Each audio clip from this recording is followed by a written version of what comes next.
The elevator lurched, metal screeching like a wounded animal, and I braced myself against the wall as the world stopped moving. My heart pounded, not just from the sudden halt, but because I was trapped in this steel box with him, Ethan Caldwell, the guy who'd made my high school years a living hell.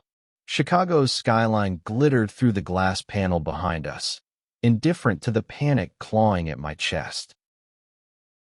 I was 28 now, a graphic designer with a decent life in Logan Square, far from the small Ohio town where Ethan had tormented me. Back then, I was the quiet kid, Noah Rivera, too skinny, too awkward, and too obviously gay to escape notice.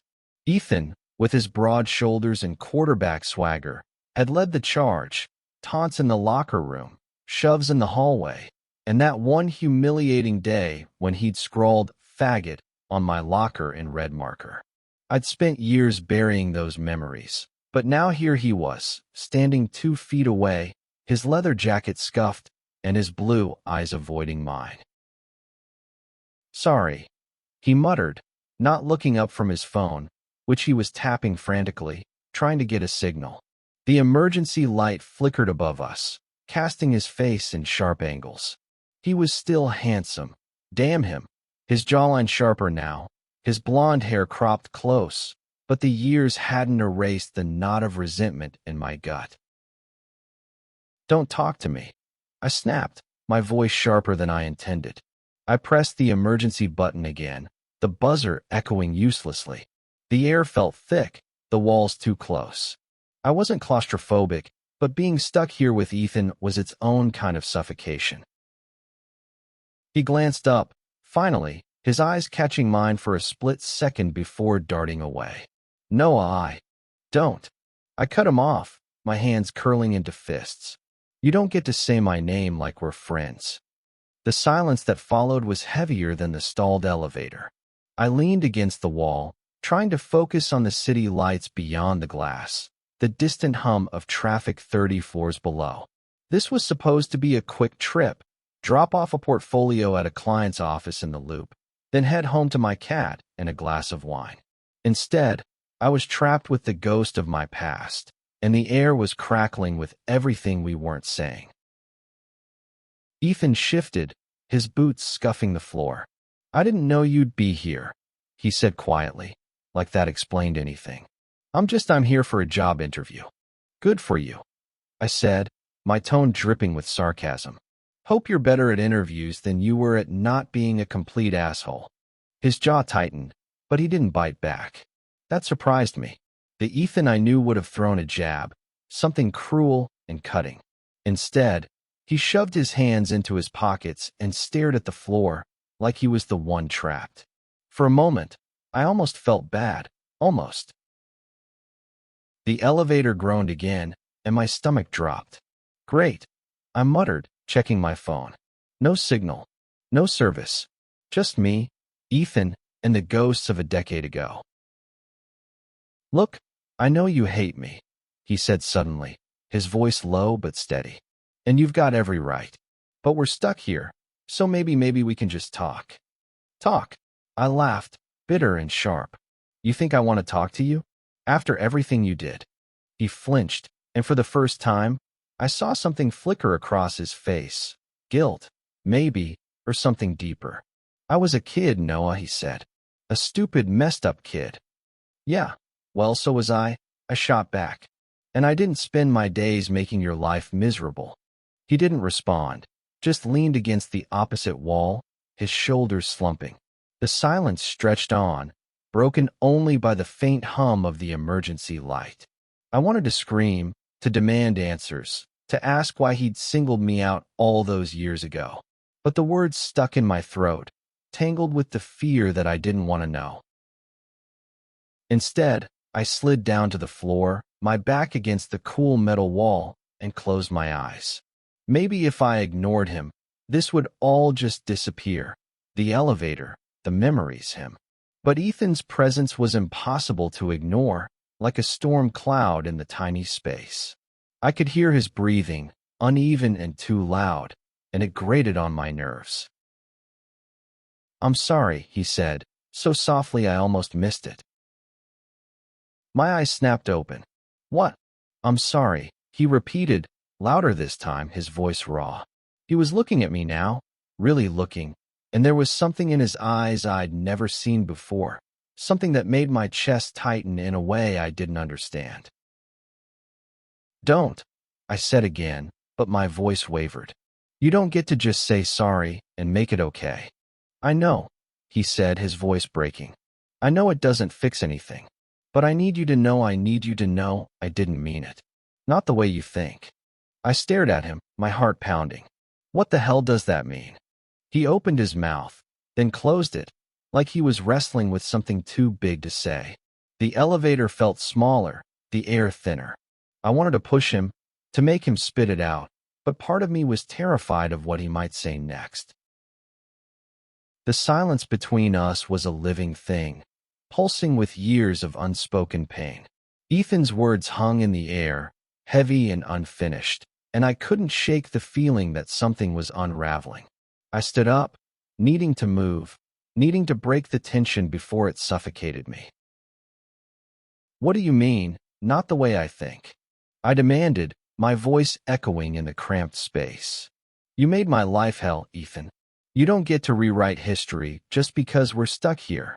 He ran a hand through his short blonde hair, his expression torn. I'm not trying to rewrite anything, he said. I'm trying to explain. But it's complicated. Complicated, I scoffed, crossing my arms. You called me names, shoved me into lockers, made sure everyone knew I was the school freak. What's complicated about that? He winced, and for a moment, I saw the boy he'd been. Cocky, untouchable, the king of our small-town high school. But now, at 29, he looked different. Tired, like the weight of something had been dragging him down for years. I was scared, he said finally, his voice barely above a whisper. I was scared of what I felt, of who I was. My breath caught, and I hated how my heart stuttered at his words. What are you talking about? He took a step closer, then stopped, like he was afraid I'd bolt.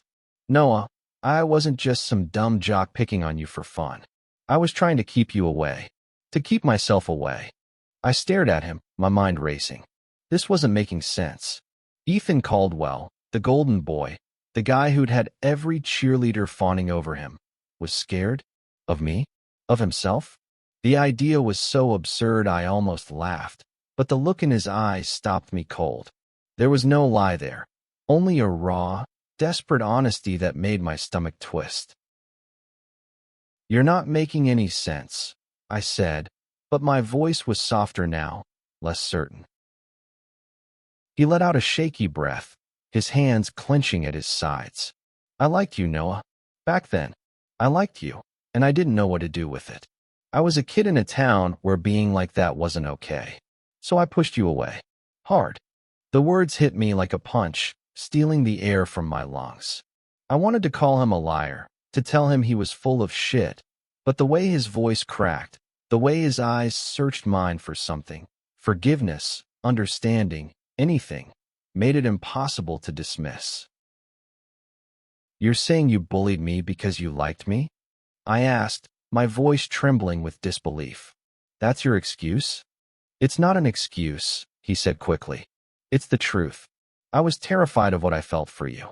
I thought if I made you hate me, it'd be easier to not feel it. I laughed, but it was hollow, bitter. Well, congratulations. It worked. I hated you. He flinched again, and I hated how much it hurt to see. I didn't want to feel anything for him.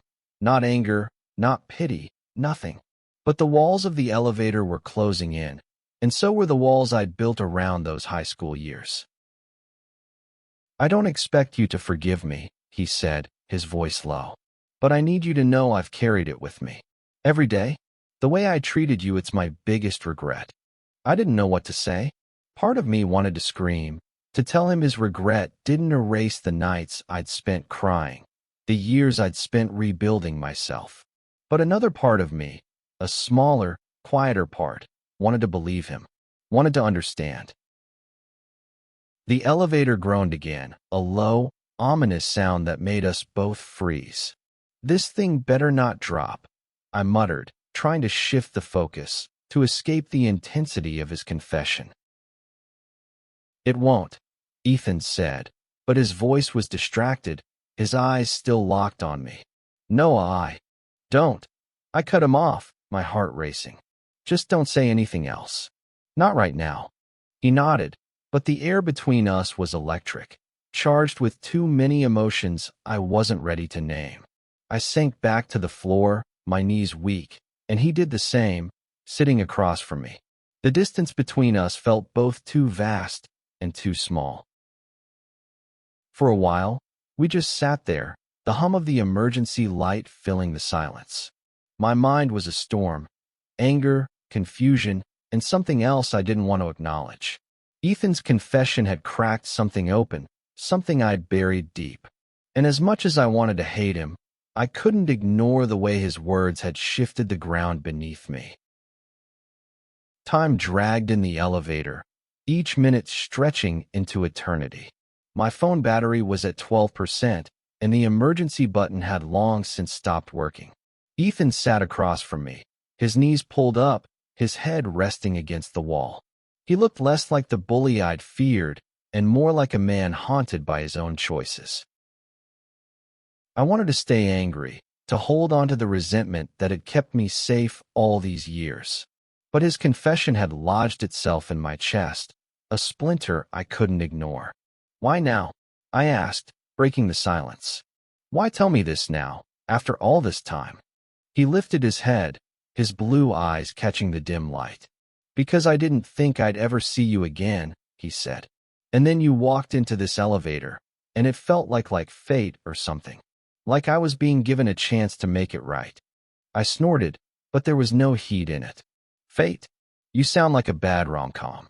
He gave a small, sad smile. Maybe, but I mean it, Noah. I've spent years trying to forget you, trying to be someone else. But seeing you here, it's like all those feelings came rushing back. I swallowed hard, my throat tight. You don't get to do this, I said, my voice shaking. You don't get to just say you loved me and expect me to what? Fall into your arms. No, he said quickly. I don't expect anything. I needed you to know. I needed to say it out loud, for once. I looked away, my gaze settling on the scratched metal panel where the words, "Love finds a way" in the dark were etched. They felt too perfect, too cruelly ironic. I wanted to believe Ethan was lying, that this was some twisted game, but the sincerity in his voice was undeniable, and it scared me. Do you remember prom? He asked suddenly, his voice soft. I stiffened. Prom had been the worst night of my high school life. I'd gone alone, stupidly hoping for a moment of normalcy, only to have Ethan and his friends dump punch on me in front of everyone. I'd run out, humiliated, and sworn I'd never let anyone hurt me like that again. Yeah, I said bitterly. Hard to forget. He closed his eyes, pain etched across his face. I wanted to ask you to dance, he said. I stood there, watching you in that stupid tux, and I wanted to walk over and ask you. But I was too scared. So I did something awful instead. My breath hitched. You're saying you dumped punch on me because you wanted to dance with me? I know it sounds insane, he said, his voice breaking. But I was so angry. At myself, at the world, at you for making me feel things I didn't understand. I thought if I could make you hate me, it'd be easier to hate myself. I stared at him, my heart pounding so hard I thought it might burst. You're a fucking idiot, I said, but there was no venom in it, only exhaustion. I know, he said, his voice barely audible. I know. The elevator creaked again, and for a moment, I thought it might start moving, but it didn't. We were still trapped, still forced to face each other. And maybe that was the point. Maybe this was the universe's way of making us deal with the past. I leaned my head back, closing my eyes. I don't know what to do with this, Ethan, I said. I don't know how to forgive you. You don't have to, he said. But I'm here, and I'm not going anywhere until you tell me to. The words hung between us, heavy with promise and pain. And for the first time, I let myself wonder what it would be like to believe him. The elevator was a confessional now, its walls holding our truths captive. I didn't know how long we'd been stuck. 2 hours, maybe 3, but time had lost meaning. Ethan's confession had changed everything, and yet nothing. I still carried the scars of his cruelty, but the man sitting across from me wasn't the monster I'd built up in my head. "I've changed, Noah," he said, his voice steady now, like he'd found some kind of resolve. "I'm not that kid anymore. I came out a few years ago. It wasn't easy, but I did it, and I've been trying to make things right ever since." I looked at him, really looked, and saw the truth in his words. The Ethan I'd known had been a storm, all rage and bravado. This Ethan was quieter, softer, but no less intense. His eyes held a weight I hadn't noticed before, a story of struggle and redemption. "Why Chicago?" I asked, my curiosity getting the better of me. "Why now?" He hesitated, then gave a small smile. "I got a job offer. Construction management. It's a fresh start, you know? A chance to be someone better." I nodded, not sure what to say. Part of me wanted to keep hating him, to hold on to the anger that had kept me safe. But another part, the part that had always been too soft, too hopeful, wanted to believe in second chances. "What about you?" he asked, his voice gentle. "What's your life like now?" I shrugged, caught off guard. "It's good. I'm a graphic designer. I've got a little apartment, a cat named Jasper. Friends. A life." He smiled, and it was warm, genuine. "That sounds nice. You deserve it." The words hit harder than I expected, and I looked away, my throat tight. "I didn't always think so," I admitted. You made me feel like I didn't deserve anything." His face fell, and he leaned forward, his hands clasped tightly. "Noah, I don't," I said, but it was softer now, less angry. "Just let me process this, okay?" He nodded, and we fell back into silence, but it wasn't oppressive anymore. It was the kind of silence that held space for possibility, for healing. I didn't know if I could forgive him.